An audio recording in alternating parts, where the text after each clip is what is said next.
Assalamualaikum warahmatullahi wabarakatuh. Hai, kita ketemu lagi nih. Masih ingat sama aku kan? Ups, pasti beberapa dari kalian nggak tahu siapa aku. Kita kenalan dulu yuk. Namaku Rahayu, mahasiswi dari Universitas Lambung Mangkurat, Fakultas Ekonomi dan Bisnis, Prodi Ekonomi Pembangunan. Apa yang akan kita bahas kali ini ya?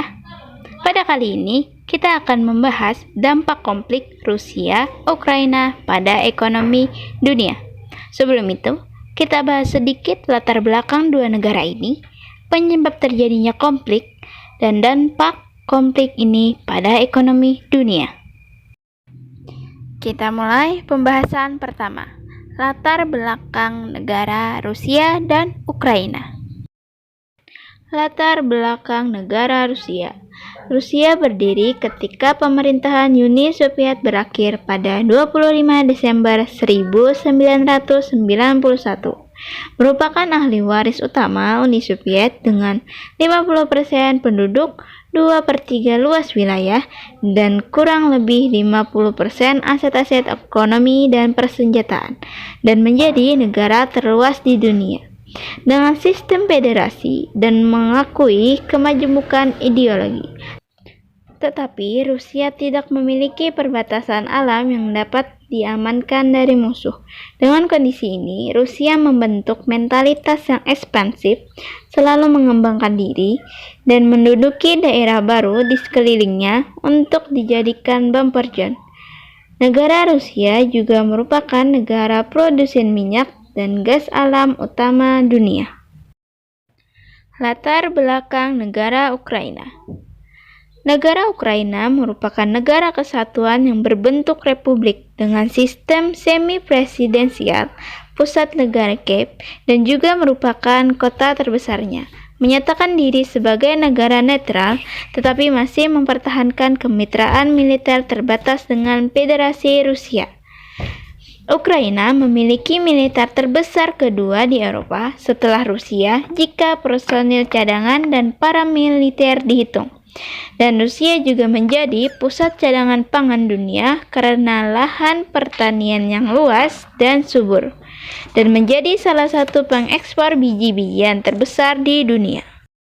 Kita lanjutkan pembahasan berikutnya.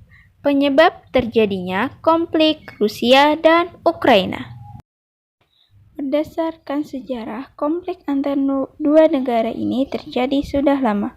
Mengutip dari aljazeera.com, Ukraina, Rusia, dan negara tetangga Belarusia adalah negara adidaya pada abad pertengahan. Presiden Putin pernah mengklaim bahwa Rusia dan Ukraina adalah satu orang, namun Ukraina menolak klaim tersebut. Pada tahun 2005 dan 2014 terjadi revolusi di negara Ukraina karena Ukraina menolak supremasi Rusia dan mencari cara untuk bergabung dengan Uni Eropa dan NATO. NATO atau kepanjangan dari North Atlantic Treaty Organization didirikan oleh Blok Barat pada masa Perang Dingin tahun 1949 setelah runtuhnya Uni Soviet. Mengutip dari DW.com, NATO adalah aliansi militer yang terdiri dari 28 negara di Eropa dan Amerika Utara. NATO mewajibkan anggotanya mencari solusi damai dan menuntaskan konflik. Posisi NATO sebagai aliansi pertahanan, jika salah satu anggotanya diserang, maka anggota yang lain wajib membantu sebagai solidaritas. Rusia menganggap NATO sebagai ancaman dikarenakan makin luasnya pangkalan militer NATO di wilayah Eropa Timur, masuknya negara tetangga Rusia dalam keanggotaan NATO, dan keberadaan rudal NATO di wilayah Eropa Timur. Pada tahun 2013, awal mula krisis di Ukraina ketika presiden pada saat itu menolak kesepakatan ekonomi dengan Uni Eropa. Pada tahun 2014, pasukan militer Rusia mengambil wilayah Crimea, Ukraina. Warga Crimea juga bergabung dengan Federal Rusia dalam sebuah referendum. Pada tahun 2015, terjadi kecelakaan pesawat Malaysia Airlines yang ditembak di wilayah Ukraina pada Oktober 2015. Penyelidik dari Belanda menyimpulkan pesawat jatuh karena rudal darat ke udara buatan Rusia. Pada tahun 2016, NATO mengumumkan aliansi akan mengarahkan 4 batalion ke Eropa Timur. Pasukan ini untuk mencegah agresi Rusia di wilayah Eropa Timur. Pada tahun 2018, Ukraina menyetujui bergabung dengan NATO untuk latihan udara skala besar di bulan Oktober 2018, dilakukan di wilayah Ukraina Barat. Pembahasan terakhir, dampak konflik Rusia-Ukraina pada ekonomi dunia.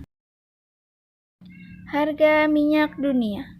Harga minyak mentah berjangka Brent turun sekitar 1,89 US dollar ke posisi 98,02 US dollar.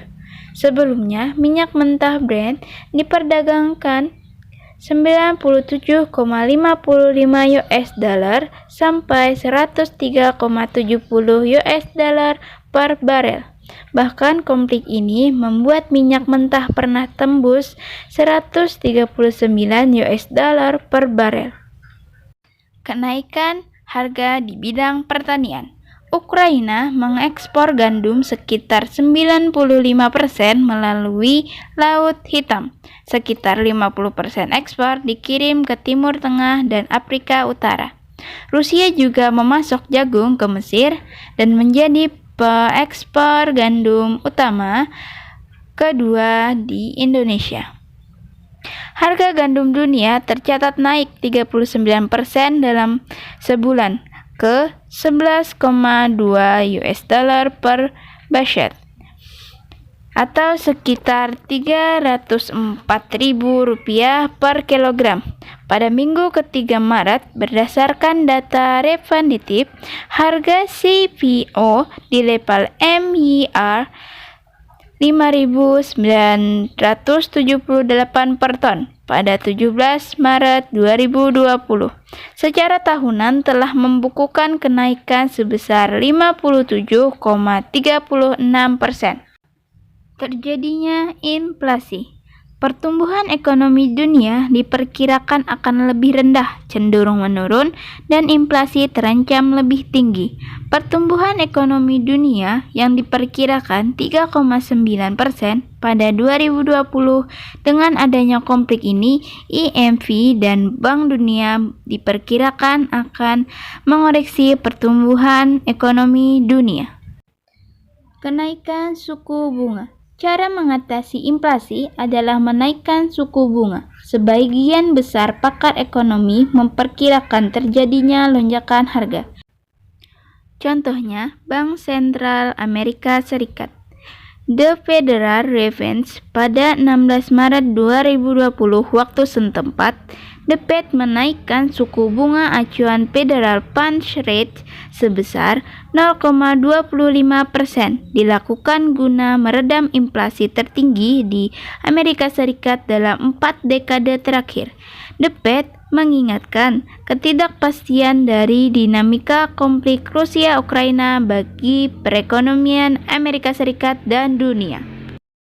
Selanjutnya, sebagai penutup, harapan konflik ini tidak hanya berdampak pada ekonomi dunia, namun merembet ke berbagai bidang lainnya, di antaranya politik, sosial budaya, kemanusiaan, dan banyak lainnya.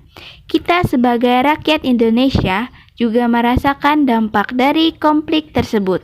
Kita semua berharap konflik ini segera berakhir dan ekonomi dunia, terutama Indonesia, dapat kembali membaik. Sekian, bagaimana? Semoga dapat menambah ilmu pengetahuan kita ya. Sampai jumpa lagi. Wassalamualaikum warahmatullahi wabarakatuh.